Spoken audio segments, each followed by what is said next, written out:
Hello students, आज हम लोग पढ़ेंगे भाषा सेतु। पिछले दिन हम लोग पाठ 17 के अंतर्गत तिरंगा झंडा के बारे में पढ़े थे और आज हम लोग उस पर आधारित प्रश्नों को देखेंगे कि उनके उत्तर क्या होंगे। अब सबसे पहले हम लोग बहुविकल्पी प्रश्न देखेंगे। इसमें क्या है, प्रत्येक प्रश्न के 4 उत्तर दिए गए हैं जिसमें से एक ही सही है।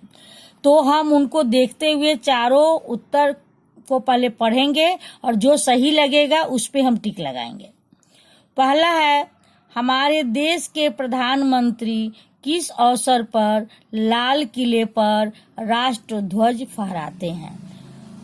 पहला ऑप्शन है 15 अगस्त, दूसरा है 26 जनवरी, तीसरा है 30 जनवरी और चौथा है सभी। तो हमने पाठ में पढ़ा क्या, प्रधानमंत्री लाल किले पर राष्ट्र ध्वज फहराते हैं। कब फहराते हैं? 15 अगस्त को फहराते हैं। तो हमारा सही ऑप्शन क्या हो गया? क। अब दूसरा क्वेश्चन, हमारे राष्ट्र ध्वज में सबसे नीचे किस रंग की पट्टी होती है? हम लोग क्या पढ़े हैं, राष्ट्र ध्वज में 3 रंग की पट्टी होती है। अब क्या पूछा जा रहा है, नीचे किस रंग की पट्टी होती है? ऑप्शन है केसरिया, दूसरा है हरा, सफेद, नीला। तो सबसे नीचे झंडे में किस रंग की पट्टी होती है? हरा रंग की पट्टी होती है। अब तीसरा क्वेश्चन, केसरिया रंग प्रतीक है। अब केसरिया रंग, प्रत्येक रंग किसी न किसी चीज का प्रतीक है। तो यहाँ पूछा जा रहा है केसरिया रंग किसका प्रतीक है? अब क ऑप्शन है वीरता और बलिदान, ख है शांति, ग है समृद्धि और घ क्या है? बुद्धि। तो हमने पाठ में क्या पढ़ा, केसरिया रंग किसका प्रतीक है? वीरता और बलिदान का। तो कौन सा ऑप्शन सही हो गया? क ऑप्शन सही हो गया। अब आते हैं नंबर 4, सफेद रंग की पट्टी प्रतीक है।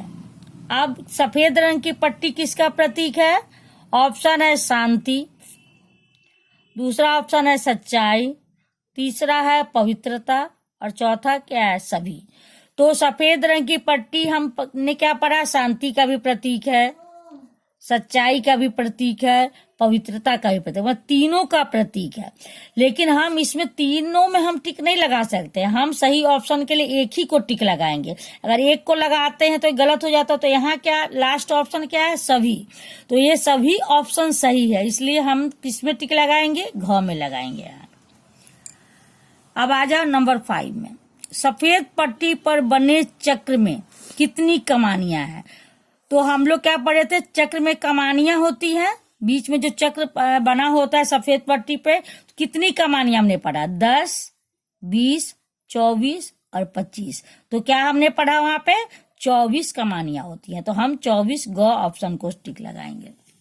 नंबर 6, चक्र के प्रतीक को कहां से ग्रहण किया गया है? तो लाल सफेद पट्टी के बीच में जो चक्र होता है वो लिया कहां से गया है? तो सारनाथ के अशोक स्तंभ से, महाभारत से, कठोपनिषद से, सामवेद से। कहां से लिया गया उसको? हमने पाठ में क्या पढ़ा? सारनाथ के अशोक स्तंभ से है। इन तीनों का नाम हमने कहीं नहीं पढ़ा वहां पे। तो सही क्या हो गया? सारनाथ के अशोक स्तंभ से। तो इसको अब है सोचो और बताओ। यहाँ जो प्रश्न है उसको हमको किस में लिखना है? वाक्य में लिखना है। तो हमारा राष्ट्र ध्वज कौन सा है? हमने पाठ में क्या पढ़ा, हमारा राष्ट्र ध्वज कौन सा है? हमारा राष्ट्र ध्वज तिरंगा झंडा है। तो कौन सा की जगह क्या हो गया? तिरंगा झंडा है। नंबर 2, हमारे ध्वज में कितनी पट्टियां हैं? आपने पढ़ा ध्वज में कितनी पट्टियां हैं? 3 पट्टियां। क्या लिखेंगे? हमारे ध्वज में 3 पट्टियां हैं। तीसरा, केसरिया रंग किसकी याद दिलाता है? केसरिया रंग किसकी याद दिलाता है हमें? तो केसरिया रंग वीरता और बलिदान की याद दिलाता है। नंबर 4, सफेद रंग किसका प्रतीक है? तो सफेद रंग किसका प्रतीक हमने पढ़ा? सफेद रंग सच्चाई, पवित्रता और शांति का प्रतीक है। नंबर 5, हरा रंग किसका प्रतीक है? हरा रंग खुशहाली का प्रतीक है। नंबर 6, चक्र हमें क्या प्रेरणा देता है? चक्र से हमें क्या प्रेरणा मिलता है? तो चक्र हमें प्रगति की ओर बढ़ने के लिए प्रेरणा देता है। ये हमेशा आगे बढ़ने के लिए हमें प्रेरित करता है कि हम आगे बढ़ें, विकास की ओर बढ़ें। नंबर 7, झंडा फहराते समय कौन से रंग की पट्टी ऊपर रहनी चाहिए?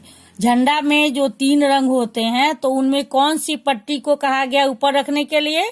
तो झंडा फहराते समय केसरिया रंग की पट्टी ऊपर रहनी चाहिए। तो इस तरह से हम इसका प्रश्न लिख सकते हैं। अब यहाँ पे हम देखते हैं कि यहाँ 2 ऑप्शन दिया है। चक्र में कितनी कमानियां हैं? 24, 25। क्या सही होगा? 24। चक्र का रंग है, चक्र का रंग क्या होता है? नीला होता है। यहाँ पीला दिया है और नीला दिया है, तो कौन सा ऑप्शन सही होगा? नीला। चक्र कहाँ से लिया गया है? सारनाथ के स्तंभ से या सांची के स्तंभ से? तो सही ऑप्शन क्या है? सारनाथ के स्तंभ से। अब यहाँ कुछ है कि यहाँ दिया हुआ है कि इसका पढ़ो, समझो और लिखो। अब यहाँ आप देखो कि यहाँ क्या कहा जा रहा है, शांति अशांति, यह क्या है? ये विलोम शब्द है। शांति का उल्टा शब्द क्या है? अशांति। तो फिर ऊपर का क्या होगा?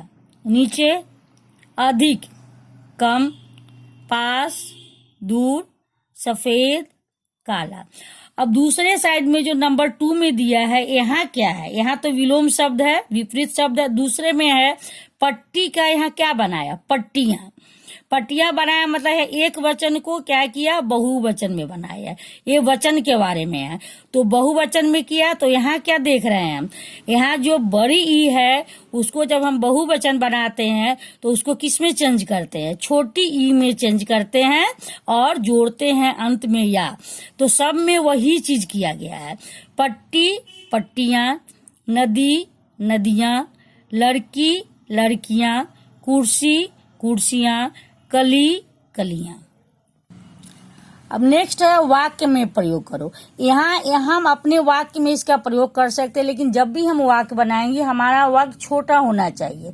जितना बड़ा वाक्य बनाएंगे उतनी गलती होने के चांसेज हैं। तो यहाँ आप चाहो तो अपने मन से भी वाक्य बना सकते हो। ऐसे यहाँ एक वाक्य बना हुआ है, बीचों बीच, वह सड़क के बीचों बीच आ गया। हरा भरा मेरा बाग हरा भरा है। साथ साथ हम सब साथ साथ खेलते हैं। आप इस तरह से कोई दूसरा वाक्य भी बना सकते हो। अब नीचे है, यहाँ जो संयुक्त शब्द दिए गए हैं उससे कोई एक शब्द तो बना हुआ, एक आपको अपने से बनाना है। तो आप इसके अलावा कोई दूसरा शब्द भी बना सकते हो, लेकिन ये जो संयुक्त अक्षर है वो जरूर होना चाहिए उसमें। अब चलते हैं, नेक्स्ट क्वेश्चन है, बताओ। अब यहाँ कुछ क्वेश्चन एक्स्ट्रा है कि हमारे देश के प्रधानमंत्री कौन है? तो आप लोग जानते हो कि हमारे देश के प्रधानमंत्री कौन है? आई थिंक सबको पता होगा। तो प्रधानमंत्री कौन है? नरेंद्र मोदी हैं। हमारे देश के प्रधानमंत्री नरेंद्र मोदी हैं।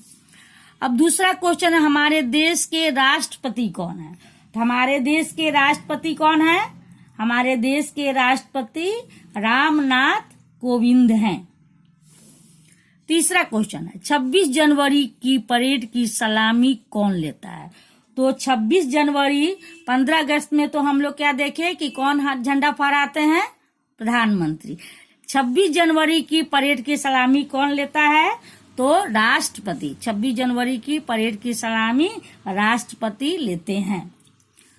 15 अगस्त को लाल किले पर झंडा कौन फहराता है? ये तो हम लोग बार बार पढ़े हैं इस चीज को कि 15 अगस्त को लाल किले पर झंडा कौन फहराता है? तो प्रधानमंत्री फहराते हैं। तो आप इन सबों को ध्यान से सुनो और इसको याद करने की कोशिश करो। धन्यवाद।